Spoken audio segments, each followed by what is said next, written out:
We learned that the gospel and the Torah, that is the books written by Moses, are corrupt according to the Quran. Now, how true is this? Let us find out. It is quite unfortunate that if these books are actually corrupt as claimed by the Quran, then the Quran ought to have done a better job of giving us the actual version of the actual correct books that we can rely on rather than mere saying that God said that these books are corrupt.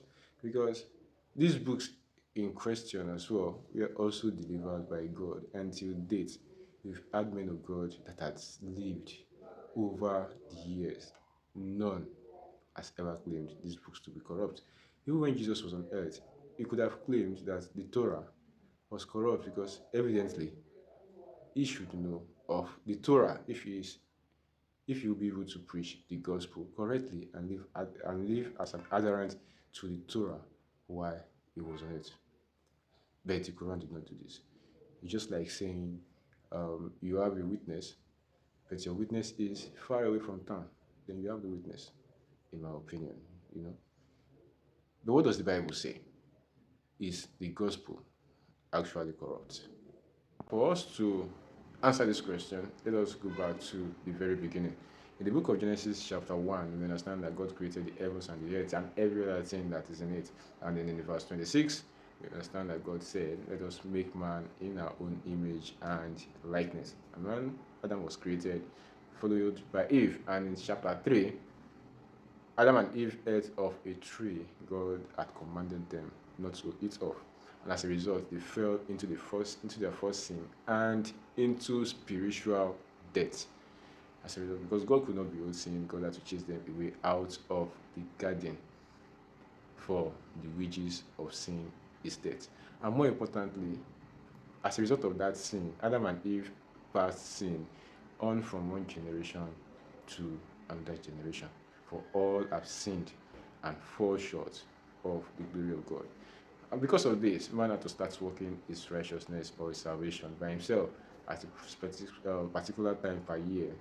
Man is made to offer sacrifices for the remission of his sins, and this sacrifice of goats and rams was very inadequate. It was not washing away sins, just like covering the sin for a little while, and no, that will not work. We needed a pure blood to do that. Check this video up here to understand why Jesus had to come. So, going forward, God promised his son, and eventually his son came. It was is recorded in the Gospels. Now, when his son came, what was he preaching? Let me categorically state here that what Jesus Christ preached was simply the love of God. How for us to understand God better, how for us to know God better. Jesus did not preach the gospel because the gospel is a news after a certain process has been completed. That is where Muhammad and the Quran gets it wrong. The gospel is a process or is a news broadcasted after a certain process had been completed. Jesus Christ has to complete a certain process before he can now start teaching the gospel. Now, what is that process? Isaiah chapter 53 tells us.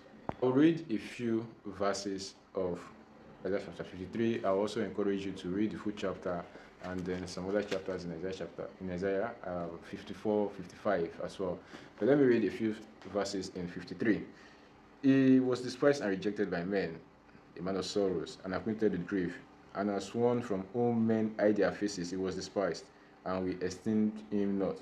Surely he has borne our griefs and carried our sorrows, yet we esteemed him stricken, smitten by God, and afflicted. But he was pierced for our transgressions or sins, for he was crushed for our iniquities, sins as well. Upon him was the chastisement that brought us peace, and with his wounds we are healed. All we like sheep have gone astray. We have turned everyone to his own way, and the Lord has laid on him the iniquity of us all. He was oppressed, and he was afflicted, yet he opened not his mouth. Like a lamb that is led to the slaughter, and like a sheep that before its shearers is silent, so he opened not his mouth. Let me stop here. That process in Isaiah chapter 53 is actually a process describing the way to the cross of Jesus Christ. As soon as he got on the cross and his blood touched the ground, he said, "It is finished." The atonement for sin has been paid. That was what he meant. Before his ascension into heaven, he charged his disciples, "Go into the world and preach the gospel." That was when Jesus Christ said, "Go into the world and preach the gospel." Now, what is the gospel? The gospel is that Jesus Christ has come, has died for the sins of man.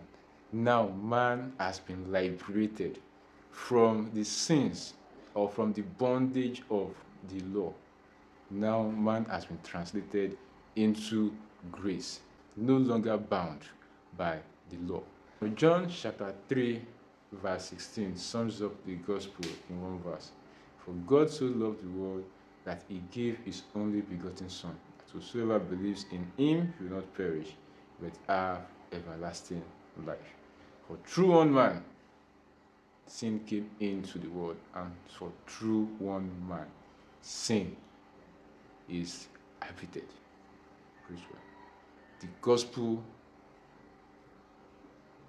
was not preached by Jesus. The gospel was preached by the disciples of Jesus. So Muhammad was wrong. It clearly did not get that from God.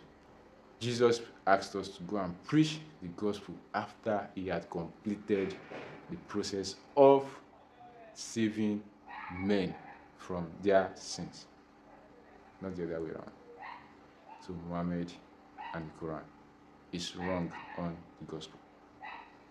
Let me have your thoughts in the comment section. Let me know.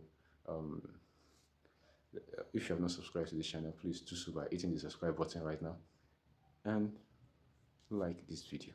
Thank you.